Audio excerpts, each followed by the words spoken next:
our second station.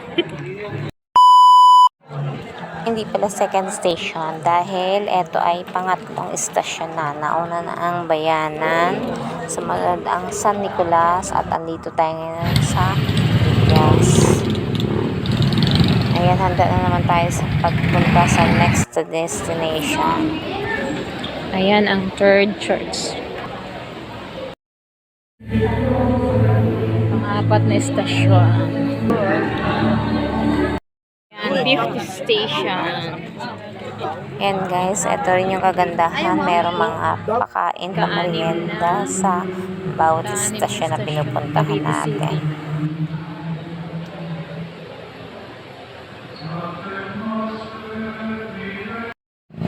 Ayan mga kapangit, andito na tayo sa paikapito nating istasyon. Ayan, nawawala na ako, hindi ko na matandaan yung mga pinuntahan.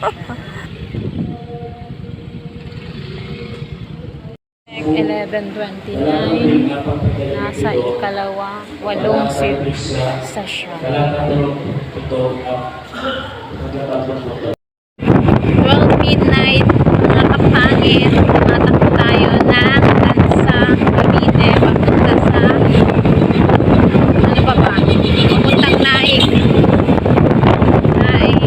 Maragondon. Ayan, marami pa tayong tatakbo. Ilang istasyon pa ang kailangan nating takbuhin. Aabutin tayo dito na hanggang umaga. Walang hulugan.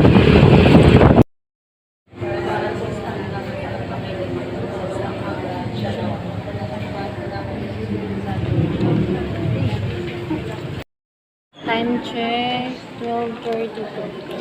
Ayan, dito kami sa simbahan ng IFI sa Naik, Cavite. Naman dito mga pakain at mga pakape. Siyempre malalayo pa ang pinagalingan. See you on part 3.